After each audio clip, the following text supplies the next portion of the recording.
Colégio Batista Mineiro e a segunda série B apresentam Sarau a Moreninha. Você sabe o que é um sarau? Antes de explicar o que é vamos falar um pouco sobre a sua origem. Antigamente, há 1000 anos atrás, o mundo era diferente. Não existia computador. Não existia televisões e cinema em 3D. E nem esses grandes shows que nós conhecemos.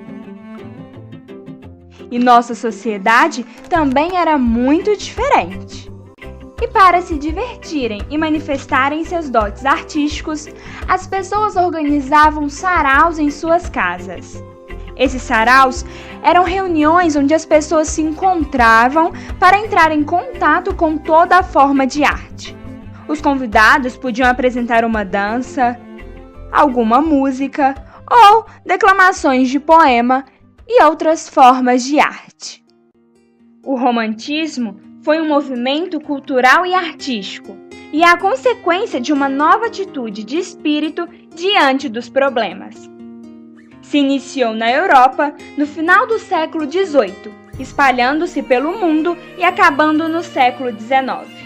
Teve início na Itália, Alemanha e Inglaterra. Porém, seria na França em que ganharia força como em nenhum outro país.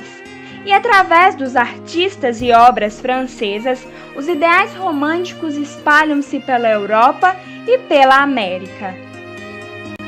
O romantismo está ligado a dois acontecimentos, a Revolução Industrial e a Revolução Francesa.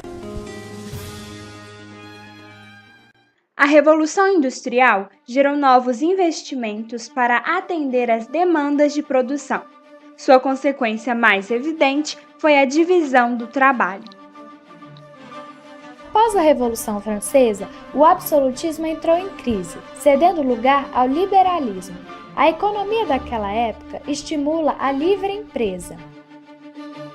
O individualismo passou a ser valor básico para a sociedade daquela época. Isso tudo contribuiu para a ascensão da burguesia, o que mudou o perfil da sociedade europeia no início do século XIX. A burguesia ganha poder político e passa a buscar uma arte na qual possa reconhecer-se. O movimento romântico nasce para responder esse anseio.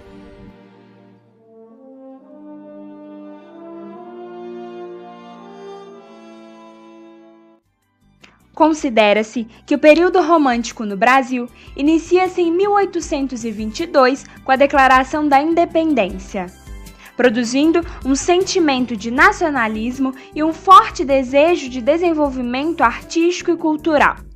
Vale mencionar a busca de autores como Gonçalves Dias e José de Alencar, o desejo de abrasileirar a língua portuguesa.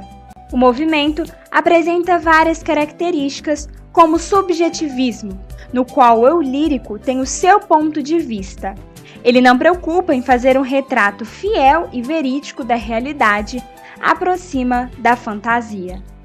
Na idealização, o poeta valoriza a pátria, enxerga a mulher como virgem, frágil e bela, e o homem como uma pessoa de valores e perfeita. E o amor é sempre espiritual e inalcançável. A evasão, ou escapismo, representa a desilusão dos artistas, fogem da realidade no tempo, no sonho e na morte, tendo consequência do saudosismo, solidão e exagero. No sentimentalismo, existe uma relação entre o romântico e o mundo, que é sempre medida pela emoção, exaltando os sentidos como a saudade, tristeza, nostalgia e desilusão. No egocentrismo, o eu é bem marcado, sendo egoísta. E por último, há o culto à natureza, e esta compartilha o sofrimento do poeta, tornando-se reflexo de seu mundo interior. A música no romantismo representa a valorização da liberdade de expressão mais intensa e vigorosa das emoções, sempre revelando seus sentimentos profundos. O músico romântico procurou se firmar como um artista autônomo, deixando de se submeter a patrões ricos como ocorria no barroco e clássico. Isso, evidentemente, garantiu uma maior liberdade de criação aos músicos. Houve também um rico florescimento da canção para piano e canto. As óperas mais famosas de hoje em dia também são as românticas.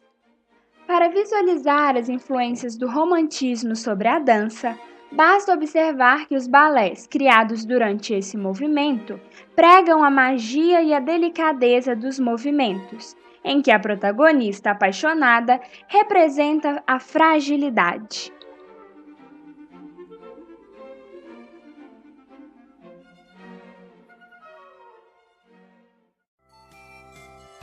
A pintura no romantismo tinha o objetivo de expressar as emoções.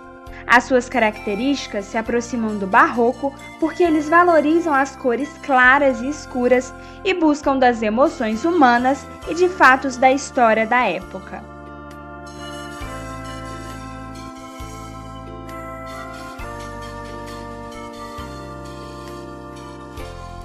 Goya apresentou suas obras por meio de retratos, tentando buscar a história de modo geral.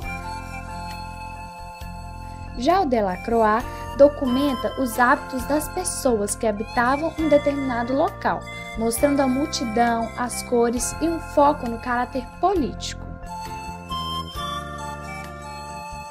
São ícones do romantismo na literatura brasileira: Gonçalves Dias, Álvares de Azevedo,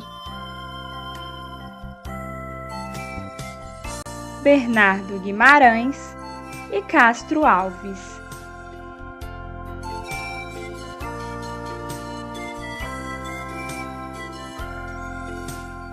Na literatura europeia, destaca-se William Blake com o poema Cantos e Inocência. O escritor Joaquim Manuel de Macedo publicou A Moreninha, considerado o primeiro livro em prosa na literatura brasileira.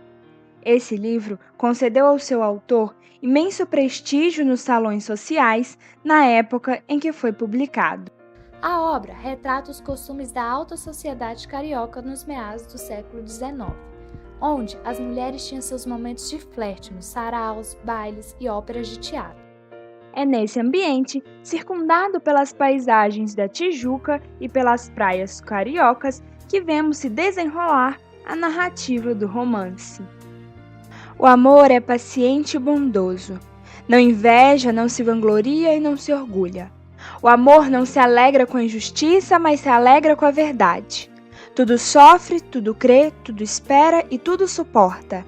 Assim, permanecem agora estes três: a fé, a esperança e o amor. O maior deles, porém, é o amor. 1 Coríntios 13. A segunda série B deseja a todos um bom espetáculo.